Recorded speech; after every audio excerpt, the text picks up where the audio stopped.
வணக்கம். இன்னைக்கு forex மார்க்கெட்டோடைய weekly forecast பார்க்கலாம். இந்த வீடியோக்குள்ள போறதுக்கு முன்னாடி இந்த தளத்தை சப்ஸ்கிரைப் பண்ணாம இருந்தீங்கன்னா சப்ஸ்கிரைப் பண்ணீங்க. கூடவே பெல் ஐக்கானை கிளிக் பண்ணீங்க. அப்பதான் நாங்கள் வீடியோஸ் போட்டோன்னே நோட்டிஃபிகேஷன் வரும். ஸோ இந்த வீக் பொறுத்த வரைக்கும் பார்த்தீங்கன்னா நமக்கு யூஎஸ்ல வந்து லாஸ்ட் 2 வீக்ஸாக பெரிய டேட்டா ரிலேட்டட் நியூஸ் கிடையாது.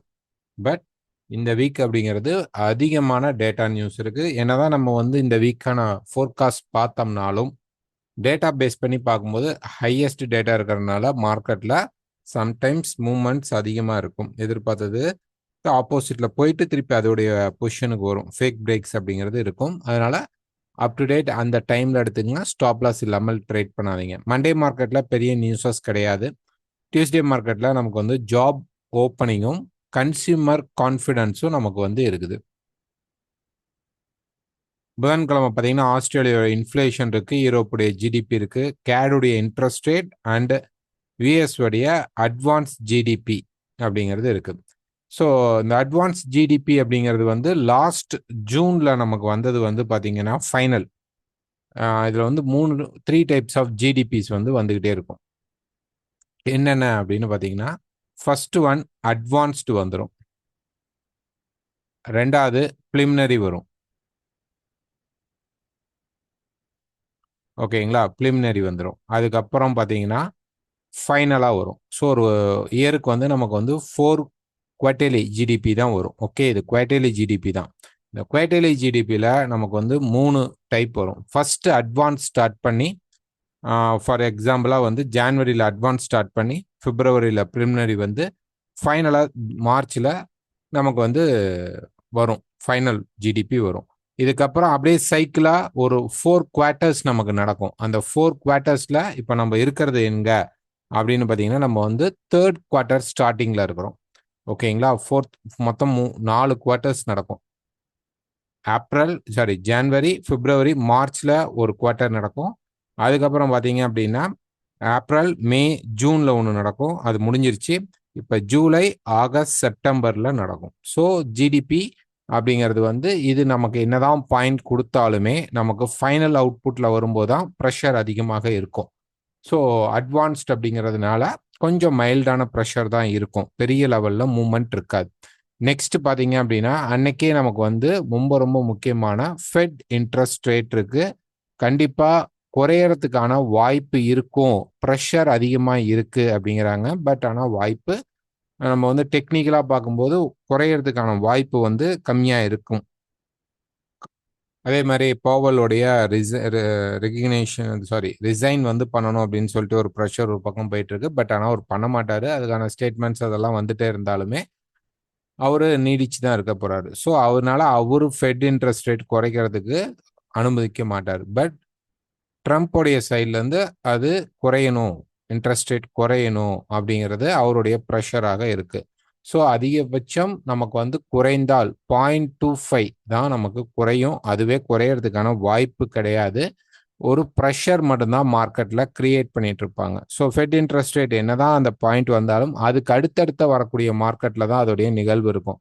அந்த டைமில் சின்னதாக ஒரு அப்ஸ் அண்ட் டவுன்ஸ் மார்க்கெட் இருந்தால் கூட அதோடைய ரிஃப்ளெக்ஷன் குறைச்சிட்டாங்க அப்படின்னா அடுத்தடுத்த வரக்கூடிய எல்லா ஃபெட் இன்ட்ரெஸ்ட் ரேட்டும் குறையறதுக்கான வாய்ப்பு இருக்கும் பொழுது ஆட்டோமேட்டிக்காக வந்து யூஎஸ் மார்க்கெட் வீக் ஆகிறதுக்கான பாசிபிள் இருக்கு. பட் ஆனால் அதுக்கு சான்ஸ் கம்மி தான்.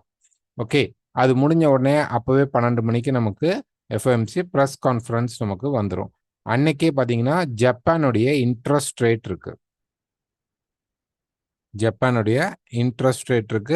ஸோ அதுக்கு அடுத்தது யூஎஸ் உடைய பிசிஇ இருக்குது. நமக்கு வந்து பிசிஇ முடிஞ்சதுக்கு அப்புறம் நமக்கு வந்து அன்எம்ப்ளாய்மெண்ட் கிளைமும் அன்னைக்கே இருக்கும். ஓகேங்களா, ஸோ இந்த நியூஸ்ல பெருசா இருக்காது. காரணம் என்னன்னா புதன்கிழமை உங்களுக்கு ஒரு நல்ல இம்பாக்ட் மார்க்கெட் கொடுத்ததுக்கு அப்புறம் வியாழக்கிழமை அது பெரிய இம்பாக்டாக இருக்காது. ஸ்லைட் மூவ்மெண்ட் அதோடைய கண்டினியூஷன் தான் இருக்கும். ஃப்ரைடே தான் நமக்கு வந்து நான் ஃபார்ம் பேரோல் இருக்கு. ஸோ இந்த வீக்கான முக்கியமான நியூஸஸ் பார்த்தீங்கன்னா 9 நியூஸஸ் இருக்கு. ஜாப் ஓப்பனிங் இருக்கு, கன்சியூமர் கான்ஃபிடன்ஸ் இருக்குது, அதுக்கப்புறம் ஏடிபி இருக்குது, அதுக்கப்புறம் அட்வான்ஸ் ஜிடிபி இருக்குது, அதுக்கப்புறம் இன்ட்ரெஸ்ட் ரேட் இருக்குது. அதுக்கு அடுத்தது வந்து நமக்கு வந்து BCE and initial job opening இருக்கு. அதுக்கப்புறம் பார்த்தீங்கன்னா நான் ஃபார்ம் பேரோல் இருக்கு. அது முடிச்ச உடனே 7:30 மணிக்கு ஐஎஸ்எம் மேனுஃபேக்சரிங் இருக்கு. மொத்தம் இந்த வீக்குக்கு யுஎஸ்டியோடைய நியூஸ் ஹை இம்பாக்ட் நியூஸஸா எடுத்துக்கிட்டோம் அப்படின்னோம்னா 9 நியூஸஸ் இருக்கு. அதுலயும் ரொம்ப இம்பாக்ட் அதிகமாக கொடுக்கக்கூடிய நியூஸ் வந்து ஃபெட்டோடைய இன்ட்ரெஸ்ட் ரேட்டுக்கு அடுத்தது மார்க்கெட் வந்து அன்னைக்கு மூவ் ஆகும். அதுக்கப்புறம் நான் ஃபார்ம் பேரோல்ல கண்டிப்பா பெரிய இம்பாக்ட் நமக்கு கிடைக்கிறதுக்கு சான்சஸ் இருக்கு. இது ரெண்டுமே ரொம்ப ஹை பவரா இருக்கும். பார்க்க வேண்டிய நியூஸ். அதனால நம்ம என்னதான் மார்க்கெட்ல வந்து அப்ஸ் அண்ட் டவுன்ஸ் எதிர்பார்த்தாலுமே இந்த நியூஸ் வந்ததுக்கு அப்புறம் மார்க்கெட் ஒரு வேற மாதிரி ஒரு சேஞ்ச் கொடுக்கறதுக்கான பாசிபிள்ஸ் அதிகமாக இருக்கும். ஸோ நியூஸ் வீக் இந்த வாரம். அதனால ஸ்டாப் லாஸ் இல்லாமல் ட்ரேட் பண்ணாதீங்க. First dollar index. So dollar index பொறுத்த வரைக்கும் பார்த்துக்கிட்டோம் அப்படின்னோம்னா மார்க்கெட் வந்து ஒரு வீக் எடுத்துக்கிட்டோம் அப்படின்னோம்னா மார்க்கெட் வந்து இங்கே சப்போர்ட் எடுக்கலாமா? எடுக்கலாம். இன்னும் ஒரு முறை கீழே வந்து சப்போர்ட் எடுத்தால் இங்கிருந்து டாலர் இண்டெக்ஸ் க்ரோ ஆகிறதுக்கு சான்சஸ் அதிகமாக இருக்கும். ஓகே, ஒரே ஃபாஸ்ட்ல நேராக மேலே போகாது. ஓகே, இது ஒரு கரெக்ஷனாக வர மாதிரி இருந்தால் நமக்கு என்ன ஆகும் அப்படின்னா மார்க்கெட் கீழே வந்துட்டு அப்படி மேலே போகும், அதுக்கப்புறம் கீழே வரும், அதுக்கப்புறம் இந்த மாதிரி ஒரு கரெக்ஷன் ஸ்ட்ரக்சர் போட்டுட்டு மார்க்கெட் அதுக்கப்புறம் தான் மேலே போகும். ஸோ இந்த கரெக்ஷன் ஸ்ட்ரக்சர் நடந்தால் கிட்டத்தட்ட 1 இயர் இந்த கரெக்ஷன் ஸ்ட்ரக்சருக்குள்ள மார்க்கெட் மாட்டிக்கும். ஓகே, ஸோ இப்போ வந்து அந்த சப்போர்ட் எடுத்து மார்க்கெட் இந்த ட்ராப்பை ஸ்டாப் பண்ணுறதுக்கான வாய்ப்பு இங்கே கிரியேட் ஆக சான்சஸ் இருக்குது. டெக்னிக்கலாக தான் சொல்கிறோம், ஃபண்டமெண்டலாக இல்லை. டெக்னிக்கலாக மட்டும்தான் மார்க்கெட்டில் அந்த மாதிரி இருக்குது. ஒரு டே எடுத்துக்கிட்டோம்னா மார்க்கெட் வந்து இங்கே பிரேக் பண்ணிட்டு இருக்கு. லாஸ்ட் வீக் கூட நம்ம எதிர்பார்த்துருந்தோம் 4 ஹவரில் அந்த சேனல் பார்த்துருந்தோம். ரைட், 4 ஹவரில் இந்த சேனல் மார்க்கெட் பார்த்தீங்கன்னா அழகாக பிரேக் பண்ணி மேலே அதிகபட்சம் போயிடுனா இது வரைக்கும் போயிடுக்கலாம், போகலை. மார்க்கெட் இப்போ கீழே வந்துட்டு மார்க்கெட் வந்து கரெக்ஷனில் இருக்குது. ஸோ என்ன நடக்கும் அப்படின்னா இன்னும் கொஞ்சம் மேலே போகலாம், அவ்வளோதான். கொஞ்சம் மண்டே மார்க்கெட்டில் இப்படி இறங்கி கொஞ்சம் மேலே போயிட்டு தென் ஃபால் ஆகிறதுக்கு ஒரு வாய்ப்பு இந்த இடத்துல இருக்குது. ஸோ ஃபால் ஆகும் பொழுது நமக்கு கோல்டு, ஹீரோ யூஎஸ்டி இதெல்லாம் வந்து ஒரு அப்சைட் மூவ்மெண்ட் வரதுக்கு சான்சஸ் அதிகமாக இருக்கும். ஸோ டாலர் இண்டெக்ஸ் பொறுத்த வரைக்கும் ஒரு சின்ன correction and then market fall ஆகலாம், ஈக்குவலும் ஆகலாம், அல்லது அதுக்கு கீழேயும் மார்க்கெட் போகிறது வாய்ப்புகள் அதிகம். ஸோ 96 பிரேக் பண்ணிடுச்சு, 96 மார்க்கெட் தொட்டுட்டு அதை கீழே பாஸ் பண்ணிட்டாவே சப்போர்ட்டுக்கு நல்ல வாய்ப்பு. அப் டு 93 வரைக்கும் வாய்ப்பு இருக்கு. ஸோ 96 சொன்னோடனே மார்க்கெட் பை அப்படின்னு சொன்னீங்களே அப்படின்னு கேட்காதீங்க.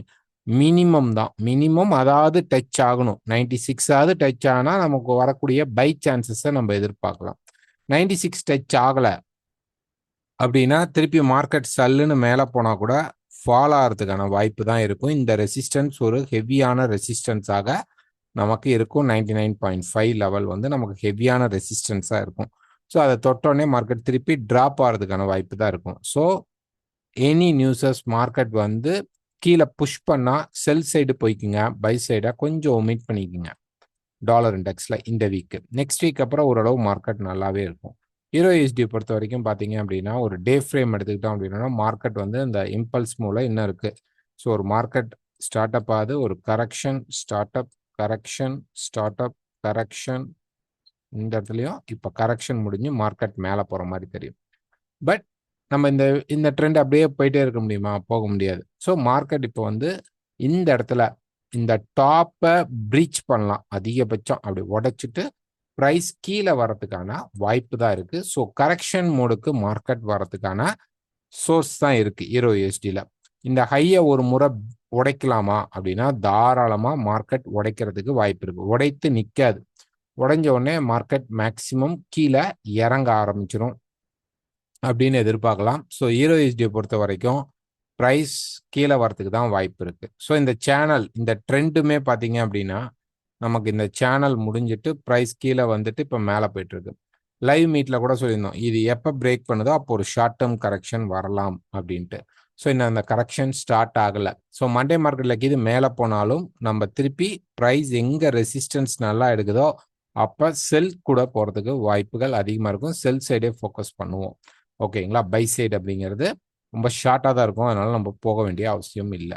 பவுண்ட் யூஎஸ்டி எடுத்துக்கிட்டீங்க அப்படின்னா ஆல்ரெடி பார்த்தீங்கன்னா மார்க்கெட் வந்து ஹைல இருந்து கீழே வந்துச்சு. இது கிட்டத்தட்ட பார்த்தீங்கன்னா நம்ம ஒரு இன்வர்ஸ் ஹெட் அண்ட் ஷோல்டருக்கு நம்ம எடுத்துக்கலாம். ஸோ ஒரு ஷோல்டர், ஹெட்டு, இப்போ ஷோல்டருக்கு மார்க்கெட் இருக்கு. ஸோ இன்னொரு முறை லைட்டாக அப்படி மார்க்கெட் மேலே போயிட்டும் கீழே வரலாம். இந்த சப்போர்ட் லெவலை மார்க்கெட் எப்படி பிரேக் பண்ணுதுன்னு பார்க்கணும். பிரேக் பண்ணும்போது வச்சு தான் நம்ம வந்து இதை ஹெட் அண்ட் ஷோல்டராக கன்சிடர் பண்ண முடியும். ஓகேங்களா? ஸோ பிரேக் வந்து சரியா இல்லை, ரொம்ப ரிஜெக்ஷனாக இருக்குது அப்படின்னா நம்ம இந்த பிரேக் அதுக்கப்புறம் ஒரு நல்ல பிரேக் வர வரைக்கும் இதில் நம்ம இம்மிடியேட் ஒரு செல் செட்டப்குள்ளே போக மாட்டோம். ஏன்னா அது டக்குன்னு மார்க்கெட் என்ன பண்ணுன்னா கீழே வந்துட்டு இம்மிடியேட்டாக திருப்பி போயிட்டு இந்த டாப்ஸ் கிட்ட போயிட்டு அதுக்கப்புறம் மார்க்கெட் கீழே வர வாய்ப்பு இருக்கும். இன்னும் வந்து ஸ்ட்ராங்காக சொன்னோம்னா அந்த பேட்டர்ன் ஆக்டிவேட் ஆகலை, இன்னும் ட்ரெண்ட் அப் சைடில் தான் இருக்குது. இப்போ வந்து மார்க்கெட் ஸ்லோ டவுன் ஆயிடுச்சு, நமக்கு இன்னும் செல் கன்ஃபர்மேஷன் அப்படிங்கிறது வரல. இப்போ லாஸ்ட் 2 டேஸாக மார்க்கெட் வந்து கீழே தானே வந்துட்டு இருக்கு அப்படின்னா அது கரெக்ஷனாக தான் நம்ம எடுத்துக்க முடியும். அது வந்து ஹெவியான செல்லிங் பாயிண்டாக நம்ம எடுத்துக்க முடியாது. ஓகேங்களா? இந்த சப்போர்ட் உடையாம நம்ம எடுக்க முடியாது. ஒரு கரெக்ஷன் ஸோ கீழே வந்தது திருப்பி one more push up side கொடுத்துட்டு உடனடியாக கீழே இறங்குறதுக்கு வாய்ப்புகள் அதிகமாக இருக்கும். அல்லது இங்கே கன்சால்டேட் நடந்துட்டும் மார்க்கெட் பிரேக் அவுட் ஆகணும். கன்சால்டேட் ஆனால் நல்ல விஷயம். இங்கே வந்து இப்படி ஒரு கன்சால்டேஷன் நடந்ததுன்னா நம்ம வந்து இதை பிரேக் பண்ணும்போது நம்ம இந்த பெரிய சப்போர்ட் லெவலுக்காக வெயிட் பண்ண வேண்டிய அவசியமே இல்லை. இந்த பாயிண்ட்ல பிரேக் ஆகும்போதே நம்ம செல்குள்ளே போக ட்ரை பண்ணிடலாம். ஸோ செல் சான்ஸ் தான் நம்ம ஃபோக்கஸ் பண்ணணும். பை அப்படிங்கிறத கொஞ்சம் அவாய்ட் பண்ணுறது நல்லதாக இருக்கும். ஆஸ்திரேலியா யூஎஸ்டி பொறுத்த வரைக்கும் பார்த்தீங்கன்னா அந்த ரேஞ்ச் அப்படியே தான் இருக்குது. ஓகேங்களா? இந்த ரேஞ்சுக்குள்ளே தான் இருக்குது. முடிஞ்ச அளவு அவாய்ட் பண்ணிக்கோங்க. மேட்டர் ஸ்கிரிப்டில் கொஞ்சம் பண்ணிக்கோங்க. ஸோ இங்கே பார்த்தீங்கன்னா மார்க்கெட் வந்து ரைஸ் ஆனாலுமே இப்போ மார்க்கெட் வந்து என்ன ஆகும் அப்படின்னா கொஞ்சம் அப்சைட் மட்டும் போயிட்டு மார்க்கெட் ஃபால் ஆகும். செல் செட்டப் கிடைத்தால் எடுத்துக்கங்க. இல்லைன்னா அந்த மார்க்கெட் அவாய்ட் பண்ணிட்டு ஈரோ யூஎஸ்டி பவுண்ட் யூஎஸ்டிங்கிற மார்க்கெட்டில் ட்ரேட் பண்ணிங்க. நியூசிலாந்து பொறுத்த வரைக்கும் பார்த்தீங்க அப்படின்னா மார்க்கெட் வந்து லாஸ்ட்டாக நம்ம வந்து எதிர்பார்த்தது தான். இந்த இடத்துல டேலியே பார்த்தீங்கன்னா மார்க்கெட் வந்து இந்த சேனல்குள்ளே தான் இருக்கும். ஸோ இங்கேருந்து புஷ் பண்ணிட்டான். அதிகபட்சம் போனால் இந்த டாப் அண்ட் டாப் வரைக்கும் போகும். அதுக்கப்புறம் மார்க்கெட் கீழே வரும். ஸோ இப்போ ஒரு 4 ஹவர் எடுத்துக்கிட்டோம் அப்படின்னோம்னா ப்ரைஸ் வந்து இந்த இடம் நீங்கள் இப்படி வச்சுக்கலாம்.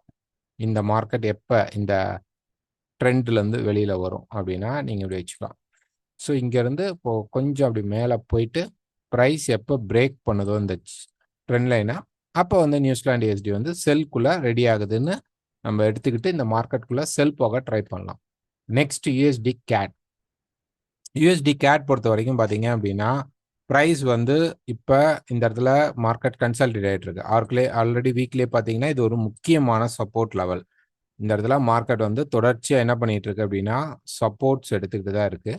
ஸோ கொஞ்சம் அப்படி கீழே வந்தாலும் நமக்கு சப்போர்ட் தான். நம்ம இருக்கிறது முக்கியமான ஒரு சப்போர்ட் லெவல். ஃபர்ஸ்ட் ட்ரெண்ட் வந்து செல்ல இருந்தாலுமே நமக்கு வந்து சப்போர்ட் லெவலில் இருக்கிறோம். அது ரொம்ப ரொம்ப முக்கியம். ஸோ இப்போ இந்த இடத்துல மார்க்கெட் வந்தோடனே என்ன பண்ணிடுச்சு அப்படின்னா இப்போ வந்து ஒரு ட்ரையாங்கிள் நமக்கு கிரியேட் பண்ணிடுச்சு மார்க்கெட். ஓகே, ஸோ இந்த ட்ரையாங்கிள் ஒரு வேளை டக்குன்னு கீழே வந்தால் கூட திருப்பி மார்க்கெட் பை ஆகிடும். ஸோ ஒரு ஃபேக் பிரேக்காக தான் இதை கன்சிடர் பண்ண முடியும். இப்போ சில இடங்களில் ட்ரையாங்கிள்ஸ் வந்து அப்சைட் பிரேக் பண்ணுச்சுன்னா போகலாமா அப்படின்னா போகலாம். இந்த இடத்துல மட்டும் நம்ம வந்து ஒரு வேவோடைய எண்டிங் பொசிஷனில் இருக்கிறனால மார்க்கெட் இந்த இடத்துல சும்மா ஒரு ஃபேக் பிரேக் அப்படிங்கிறத கொடுத்துட்டு தென் என்ன பண்ணுன்னா திருப்பி மார்க்கெட் ரேலிக்குள்ளே போயிடும். ஓகேங்களா? இங்கே கீழே உடஞ்சா அதை வந்து ஃபேக்காக தான் நம்ம எடுத்துக்கணும். மேலே உடஞ்சால் அதை வந்து நம்ம கன்ஃபர்மேஷன் பிரேக் அவுட்டாக எடுத்துக்கணும். கீழே உடஞ்சா ஃபேக் அவுட்டு, மேலே நடந்தால் பிரேக் அவுட். இதை வச்சுட்டு தான் நம்ம இந்த மார்க்கெட்டை சூஸ் பண்ணணும். ஸோ யூஎஸ்டி கேட் பொறுத்த வரைக்கும் ட்ரையாங்கிளில் மார்க்கெட் நிற்குது. அதே மாதிரி ஒருத்தர் கேட்டிருந்த 3 டிரைவ் கோல்டுக்கு சொன்ன மாதிரி இந்த தேர்ட் டச்லேருந்து மேலே போமானா போகாது. இது வந்து அரஸ்டட் மார்க்கெட். ஸோ அதனால நம்ம வந்து அதை போட்டு இதில் குழப்பிக்க வேண்டிய அவசியம் இல்லை. Next USD Japan. So USD Japan பொறுத்த வரைக்கும் அதுவும் சேம். இந்த வீக்கில் பார்த்தீங்கன்னா மார்க்கெட் வந்து இந்த சப்போர்ட் லெவலில் வந்தோடனே இப்போ ஒரு கன்சால்டேஷன் நடந்துட்டு இருக்கு. இது பெருசாக போக வாய்ப்பு கம்மி. காரணம் வந்து என்னன்னு பார்த்தீங்கன்னா மார்க்கெட் வந்து ஒரு ரேலி கொடுக்குறான். ஓகே, ஸோ ரேலி கொடுத்துட்டு இங்கேருந்து மார்க்கெட் திருப்பி போனது இங்கே வந்துட்டு இதை பிரேக் பண்ணியிருந்தா நம்ம எக்ஸ்பேன்ஷன் மோடில் இருப்போம். திருப்பி இங்கே வரும்போது மிகப்பெரிய எக்ஸ்பேன்ஷன் மோடுக்கு நம்ம போக வேண்டியதாக இருக்கும். பட் மார்க்கெட் பொறுத்த வரைக்கும் பார்த்தீங்கன்னா இங்கே வந்துட்டு கீழே வந்த மார்க்கெட் இதை தாண்ட முடியாமல் ஹாஃப் அ வேல இருக்குது. அப்போ இதை தாண்ட முடியாமல் கிட்டத்தட்ட பார்த்தீங்கன்னா இப்படி வச்சுக்கலாம். இப்போ ஒரு 152 அதிகபட்சம் 156 இதுக்குள்ள மார்க்கெட் போய் ரீச் பண்ணும்போது ஒரு ஃபால் வரலாம். இல்லை இதை பிரேக் அவுட் பண்ணால் மட்டும்தான் நம்ம லாங் டிரைவ் இந்த மாதிரி லாங் பைக்கு போகலாம். அதுக்கு இப்போ வாய்ப்பு கம்மி. ஓகே, அவ்வளோ தூரம் இப்போ கிடைக்காது. அப்போ நம்ம ஒரு ஷார்ட் ஃப்ரேமில் போய் பார்க்கும்போது ப்ரைஸ் ஒரு வேளை ஸ்லைட்டாக கீழே வந்தால் இங்கே நீங்கள் எடுக்கலாம். இது 3 டிரைவில் உங்களுக்கு 150 to 156 வரைக்கும் கூட மார்க்கெட் புஷ் பண்ணுறதுக்கு சான்சஸ் அதிகமாக இருக்கும். ஸோ இங்கே சப்போர்ட் கிடைத்தால் அரௌண்ட் 146 ஆர் 146.5 அந்த லெவலில் மார்க்கெட் வந்து சப்போர்ட் கிடைச்சா நீங்கள் தாராளமாக பை ட்ரை பண்ணுங்க, ஸ்டாப் லாஸ் யூஸ் பண்ணி. ஓகே, ஸ்டாப் லாஸ் இல்லாமல் ஒரு லாங்காக போட்டுட்டு விட்டுறக்கூடாது. ஸோ ஸ்டாப் லாஸ் வச்சு தான் எடுக்கணும். எடுத்தீங்க அப்படின்னா இங்கேருந்து மார்க்கெட் டிரைவ் அப்படிங்கிறது மேலே போகிறதுக்கு வாய்ப்புகள் அதிகமாக இருக்கும். 146லேருந்து 146.50 அந்த லெவலுக்கு வரும்போது நீங்கள் தாராளமாக பை ட்ரை பண்ணுங்க, ஸ்டாப் லாஸ் வச்சு. USD chef. So USD chef பொறுத்த வரைக்கும் பார்த்தீங்க அப்படின்னா ஒரு வீக் இது வந்து ஒரு முக்கியமான சப்போர்ட் லெவல். ஸோ ப்ரைஸ் இங்கேருந்து வந்தது. இப்போ ஒரு கரெக்ஷன் மோடுக்கு மார்க்கெட் வரும், பெருசாக நடக்கும். ஸோ இந்த இடத்துல இப்போ நமக்கு வந்து இன்னும் மார்க்கெட் வந்து பை செட்டப் கிடைக்கல, ஒரு நார்மல் ரேஞ்ச் தான் இருக்குது. இப்போ இந்த ஹை ஓகேங்களா, இங்கே பார்த்தீங்கன்னா உங்களுக்கு multiple support and resistance meet ஆகிட்டு இருக்கு, ரைட்? இப்போ ஆல்ரெடி பார்த்தீங்கன்னா இந்த இடத்துல அதே மாதிரி தான் ப்ரைஸ் வந்துட்டு கீழே புஷ் பண்ணால் இங்கே புஷ் பண்ணிட்டு இருக்கு. இங்கே கீழே வந்துட்டு இருக்கிற மார்க்கெட் நமக்கு இப்போ இந்த லாங்காக இந்த மார்க்கெட்டில் இனிமேல் பை மட்டும்தான் எடுக்கணும் அப்படின்னா இந்த பர்டிகுலர் ஹையை வந்து மார்க்கெட் பிரேக் பண்ணும்போது நமக்கு ட்ரெண்ட் லைன் எல்லாமே பிரேக் அவுட் ஆகிடும். ஸோ இங்கேருந்து நமக்கு மார்க்கெட் மேலே புஷ் பண்ணுறதுக்கான சான்சஸ் வந்து ரொம்ப ரொம்ப ஹையராக இருக்கும். ஸோ அப்போ வந்து 0.8060க்கு மேலே மார்க்கெட் வந்து மேலே போக ஆரம்பிச்சிருச்சு, பிரேக் பண்ணி க்ளோஸ் பண்ணிட்டானாவே நம்ம பை சைடு ஃபோக்கஸ் பண்ணோம். இந்த மார்க்கெட் பை டிரைவுக்கு ரெடி ஆகிடும். ஏன்னா இது முக்கியமான டிமாண்ட் லெவல். ஸோ இந்த டிமாண்ட் லெவலில் இன்னும் டிமாண்ட் எடுக்கல. ஸோ இங்கே பிரேக் ஆகி எடுக்கும்போது மார்க்கெட் மேலே புஷ் பண்ணுறதுக்கு சான்சஸ் அதிகமாக இருக்கும். ஓகே, ஒரு கரெக்ஷனாக இருந்தால் கூட நமக்கு நல்ல ஒரு மார்க்கெட் மூவ்மெண்ட், அப்சைட் மூவ்மெண்ட் அப்படிங்கிறது நல்ல ஒரு ரேலி, ஒரு 2 to 3 months நடக்கிற அளவு ரேலி இந்த பக்கம் நமக்கு கிடைக்கும். ஸோ யூஎஸ்டி செஃப்ல எப்போ உங்களுக்கு நல்ல பையிங் செட்டப் கிடைக்குதோ எடுத்துக்குங்க. Next gold.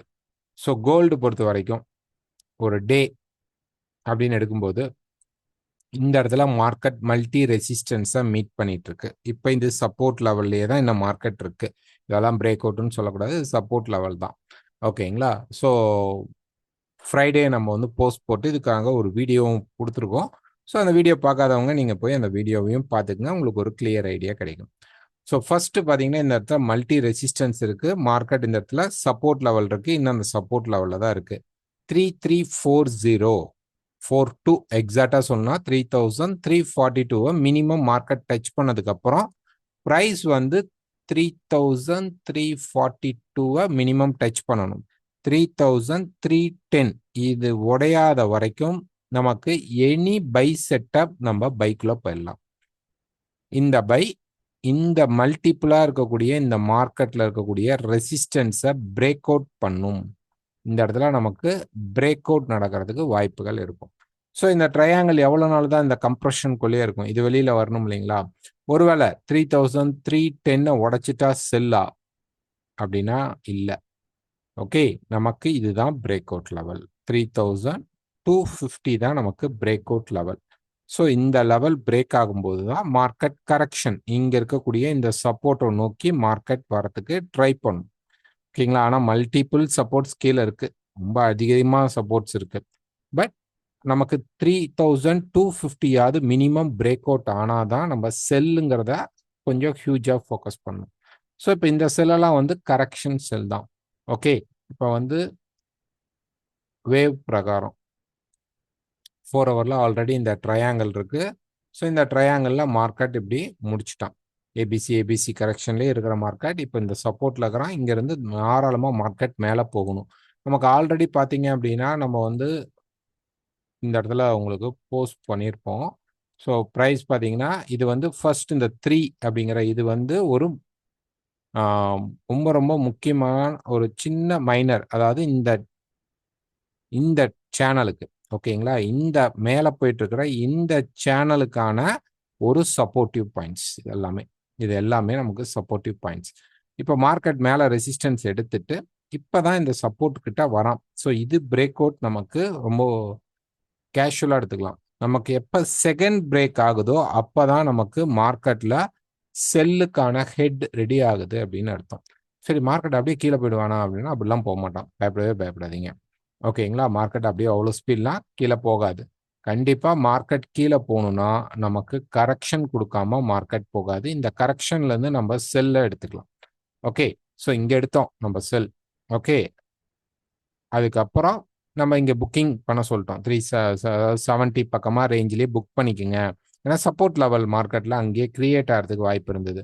அதுக்கு அடுத்தது மார்க்கெட் அங்க சப்போர்ட் எடுத்துச்சா அப்படின்னா எடுக்கல. இப்ப இங்க எடுத்துருச்சானா இன்னமும் எடுக்கல. ஸோ மண்டே மார்க்கெட்ல நமக்கு கண்டிப்பாக சப்போர்ட் கிடைக்கிற சான்சஸ் அதிகமா இருக்கும். ஒன்ஸ் சப்போர்ட் கிடைச்சிருச்சுன்னா நாங்க இன்ஃபார்ம் பண்றோம். அல்லது வீடியோவா வரும். அங்க இருந்து நீங்க என்ன பண்ணணும்னா பை சான்ஸ் எடுத்துக்கங்க. கண்டிப்பா ஸ்டாப் லாஸ் யூஸ் பண்ணணும். ஸ்டாப் லாஸ் யூஸ் பண்ணாதவங்க நிறைய பேர் வந்து ஸ்டாப் லாஸ் யூஸ் பண்ணாம என்ட்ரி போட்டேன் சார் நீங்க சொன்னோடனே போட்டேன் அப்படின்னு. யாராக இருந்தாலும் டெக்னிக்கல் அனலைசிஸ்ல எல்லா டைமும் சக்சீட் அப்படிங்கிறது வந்து இருக்க வாய்ப்பு கம்மி. 1 ஆர் 2 நம்ம எதிர்பார்க்குற அந்த மூவ் கிடைக்காம போறதுக்கும் வாய்ப்பு இருக்கும். ஸோ அப்ப அது வரைக்கும் நம்ம ஏர்ன் பண்ண எல்லாத்தையும் சில நேரங்கள்ல நம்ம ரிஸ்க் ஃபேக்டர்ல போய் மாட்டிக்கும். என்னுடைய வீடியோ நீங்க ஃபாலோ பண்றீங்க, லெவல்ஸ் ஃபாலோ பண்றீங்கன்னா கண்டிப்பா ஸ்டாப் லாஸ் வச்சு மட்டும் ட்ரேட் எடுக்க ட்ரை பண்ணுங்க. ஓகே, வெயிட் பண்ணுங்க. ஒரு செல் முடிஞ்சோடனே அடுத்தது உடனே பை முடிஞ்சோடனே உடனே செல் அப்படின்னு நம்ம போகக்கூடாது. மார்க்கெட்ல நல்ல ட்ரெண்டிங் எந்த பக்கம் கிடைக்குது, எந்த பக்கம் பொசிஷன் கிடைக்குதோ அங்க பார்த்து தான் நம்ம ட்ரேட் பண்ணணும். ஸோ இங்க பாத்தீங்க அப்படின்னா இப்ப இந்த மார்க்கெட் கீழே வந்து நல்ல ஒரு சப்போர்ட் எடுத்தால் என்ன நடக்கும்? மேல இருக்கிற இந்த 2 ஹையும் பிரேக் ஆக வாய்ப்பு இருக்கும். லைஃப் டைம் ஹை பிரேக் ஆகுமா? சான்சஸ் இருக்கு. பட் நமக்கு வந்து 450 லெவல் கண்டிப்பா பிரேக் பண்றதுக்கு எடுக்கக்கூடிய ஒரு ஸ்ட்ராங்கஸ்ட் சப்போர்ட் பாயிண்டா இருக்கும். அப்ப நம்ம இங்க ஒரு 3,340ல நம்ம என்ட்ரி எடுக்கும்போது ஒரு 100 பாயிண்ட்ஸ் மார்க்கெட் இங்க மூவ் ஆகும். இது ஆல்ரெடி ட்ரெண்ட் வந்து பை சைட் ட்ரெண்ட் அப்படிங்கறதுனால இந்த மாதிரி கரெக்ஷன் இருக்காது. ஸ்ட்ராங்கா மார்க்கெட்ல மூவ்மெண்ட் இருக்கிறதுக்கு சான்சஸ் இருக்கும்.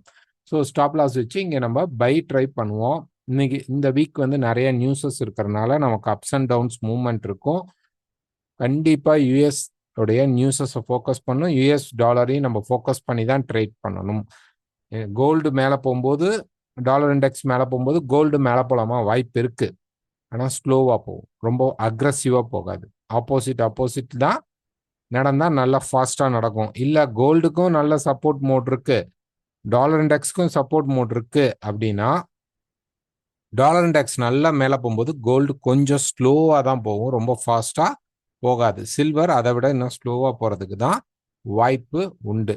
ஸோ சில்வர் எடுத்துக்கிட்டீங்க அப்படின்னா சில்வர் வந்து டேல பார்த்தீங்க அப்படின்னா ப்ரைஸ் வந்து இன்னும் அந்த சேனல்குள்ள தான் இருக்கு. ஸோ வந்து ஒரு சிம்பிளா பார்த்தோம்னா மார்க்கெட் இங்க இப்ப முடியணும். ஸோ இதை வந்து இப்படியும் நீங்க வைக்கலாம். ஓகே, ஸோ இது வந்து ஸ்ட்ரைட்டா மார்க்கெட் வந்து இப்போ கீழே வரப்போதா அப்படின்னா எடுத்தோடனே வராது. இங்க இருந்து மார்க்கெட் இப்படி ஒரு புஷ் கொடுத்துட்டு அதுக்கப்புறம் தான் இறங்கும். ஸோ ஒன் மோர் புஷ் கிடைக்கும். இந்த மாதிரி ஒரு ரேஞ்ச் ஃபேக்டருக்குள்ள சில்வர் மாற்றுறதுக்கு வாய்ப்பு இருக்கானா அதிகமாக உண்டு. ஸோ சில்வர் அப்டேட் அப்படிங்கிறது வந்து நம்ம டியூஸ்டேக்கு மேலே எடுத்துக்கலாம். கண்டிப்பாக ஒரு வீடியோ டியூஸ்டேக்கு மேலே நாங்கள் செய்ய ட்ரை பண்ணுறோம், வெறும் சில்வருக்கு மட்டும் பர்டிகுலராக. ஓகேங்களா? ஸோ இந்த இந்த ட்ரெண்ட் முடியறதுக்கு சான்ஸ் இருக்கா அப்படிங்கிறத செக் பண்ணிட்டு முடிகிற மாதிரி இருந்தால் நாங்கள் இன்ஃபார்ம் பண்ணுறோம். நெக்ஸ்ட் வந்து பிட்காயின். ஸோ பிட்காயின் பொறுத்த வரைக்கும் வீக் எடுத்துக்கிட்டிங்கன்னா நம்ம வந்து ரெசிஸ்டன்ஸ் ஸ்டாப்பில் தான் இருக்கிறோம். நெக்ஸ்ட் பார்த்தீங்கன்னா டேல பார்த்தீங்க அப்படின்னா மார்க்கெட் வந்து ஸ்லோ டவுன் ஆயிடுச்சு. ரைட்டுங்களா? பிட்காயின் பொறுத்த வரைக்கும் இந்த இடத்துல இப்போ மார்க்கெட் ஒரு கரெக்ஷன் முடிஞ்ச மாதிரி இங்கே இருக்கு. ஒன் மோர் ஹைக் போன உடனே மார்க்கெட் ஃபால் ஆகிறதுக்கு ரெடி ஆகிடும். ஓகே, ஸோ டாலர் இண்டெக்ஸ் வந்து இந்த வீக் வந்து கொஞ்சம் வீக்காக இருக்கிற இந்த சமயத்தில் கோல்டு, சில்வர், பிட்காயின் இதெல்லாம் ஒரு புஷ் கொடுத்துட்டு அப்புறம் ரெசிஸ்டன்ஸ் எடுத்துருச்சு அப்படின்னா இங்க எல்லாம் ரெசிஸ்டன்ஸ் எடுக்கும்போது டாலர் இண்டெக்ஸ் சப்போர்ட் எடுத்துச்சு 96ல அப்படின்னா அப்படியே இந்த மார்க்கெட்லாம் நல்லா ஃபாலோ ஆகிறதுக்கான பாசிபிள்ஸ் இருக்கும். ஸோ ஒன் மோர் ஹை இருக்கு, அதை மட்டும் நம்ம சூஸ் பண்ணிக்கலாம். நெக்ஸ்ட் பார்த்தீங்கன்னா ஆயில். ஆயில் பொறுத்த வரைக்கும் ஒரு வீக் எடுத்துக்கிட்டோம்னா அந்த மார்க்கெட் அந்த ரெசிஸ்டன்ஸ்லேருந்து இருக்கு. இப்போ வந்து ஒரு டே ஆர் 4 ஹவர் எடுத்துக்கிட்டோம்னா இந்த சப்போர்ட் லெவல் பிரேக். இங்கேருந்து நம்ம பார்த்துட்டு இருந்தா இந்த மல்டியா இருக்கக்கூடிய இந்த சப்போர்ட் லெவல் என்ன பண்ணிருச்சு அப்படின்னா, இப்போ பிரேக் பண்ணிட்டு, ரீடெஸ்ட் பண்ணிட்டு, இதுக்குள்ள இப்போ பார்த்தீங்கன்னா, ஒரு சின்ன ரேஞ்ச் கிரியேட் பண்ணிருக்கு. இது கிட்டத்தட்ட ஒரு ட்ரையாங்கிள் மாரி கூட வச்சுக்கலாம். ஓகேங்களா? இது வந்து ஒரு ட்ரையாங்கிள் மாரி கூட வச்சுக்கலாம். ஸோ மேல பிரேக் பண்ணா கண்டிப்பா வெயிட் பண்ணணும். இந்த டாப்புக்கு அப்புறம் பை போக ட்ரை பண்ணுங்க. இல்ல இந்த பிரேக் பண்ணிட்டு எனி செல் அல்லது டைரக்ட்டா இப்படி செல் மட்டும் கிடைத்தால் எடுங்க. பை அப்படிங்கிறத முடிந்த அளவு அவாய்ட் பண்ண ட்ரை பண்ணிக்கங்க. இந்த மார்க்கெட்ல நம்ம பை பண்ண வேணாம். ஓகே. ஸோ இன்னும் பெரிய ஃபீட் ட்ரேடர்ஸ் உள்ள வரல அப்படிங்கிறது இந்த இடத்துல தெரியுது. ஆஃப்டர் பிரேக்குக்கு அப்புறம் அல்லது மேல பிரேக் பண்ணி போய் டாப் அண்ட் டாப்ல திருப்பி இந்த இடத்துல மார்க்கெட் வந்து ஹோல்ட் ஆகி நின்றுச்சு அப்படின்னு வச்சுக்கலாம். இந்த இடத்துல மார்க்கெட் போய் நிக்குதுன்னா, இங்க இருந்து உங்களுக்கு இன்ஸ்டிடியூஷன் உள்ள வரதுக்கான சான்சஸ் அதிகமா இருக்கலாம். ஒரு ஃபேக் பிரேக் குடுத்துட்டு கீழ இறக்க வாய்ப்புகள் இருக்கும். ஆனா, இப்ப வரைக்கும் மார்க்கெட் லேசியா தான் இருக்கு. ஸோ பார்த்து ஸ்லோவா பண்ண ட்ரை பண்ணுங்க. நெக்ஸ்ட் பார்த்தீங்கன்னா நிஃப்டி. நிஃப்டி பொறுத்தவரைக்கும் பிரைஸ் உள்ள வந்துருச்சுங்க.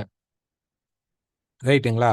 நமக்கு வந்து இப்ப வந்து 25,250 25,250 உடைக்காம மார்க்கெட் என்ன பண்ணும் அப்படின்னா, கீழ தான் வரும். இந்த சப்போர்ட் உடைச்சுட்டா 24,500 உடைச்சுட்டா கண்டிப்பா பயங்கரமா கீழ வந்துரும். ஓகேங்களா? இது வந்து ஒரு ரீட்ரேஸ்டிங்கா வந்து எடுத்துக்கலாம். உள்ள வந்துருச்சு. அதுவே ஒரு பெரிய -50% சான்ஸ் தான் மார்க்கெட் மேல போறதுக்கு. நமக்கு 25,250க்கு மேல போனால் மட்டும் தான், அது என்னைக்கு உடைக்குதோ அன்னையிலிருந்து மார்க்கெட் வந்து மேல போக வாய்ப்புகள் இருக்கும். ஆல் டைம் ஹை அப்படிங்கிறத இந்த ஆல் டைம் ஹைய பிரேக் பண்ற அளவு பவர் கிடைக்கும். இந்த இடத்துல பிரேக் அவுட் நடந்தா. பிரேக் அவுட் நடக்கலைன்னா மார்க்கெட் கீழ தான் இருக்கும். ஸோ 25,200 அப்படிங்க 25,200 வந்து நீங்க வந்து என்ன பண்ணுங்க 250 25,250 ஒரு முக்கியமான பிரேக் அவுட் பாயிண்டா வச்சுக்கிட்டு நிஃப்டிய ட்ரேட் பண்ணுங்க. ஸோ இந்த வீடியோ பிடிச்சிருந்தா மறக்காம லைக் பண்ணுங்க, ஷேர் பண்ணுங்க, கமெண்ட் பண்ணுங்க. உங்க ஃப்ரெண்ட்ஸ் அண்ட் குரூப்க்கு இத நீங்க அப்டேட் பண்ணுங்க. தென் எங்ககிட்ட டெக்னிக்கல் கோர்சஸோ அல்லது வந்து அக்கவுண்ட் ஓப்பன் பண்ணணுமோ எங்கள கால் பண்ணி கான்டாக்ட் பண்ணுங்க. Thank you.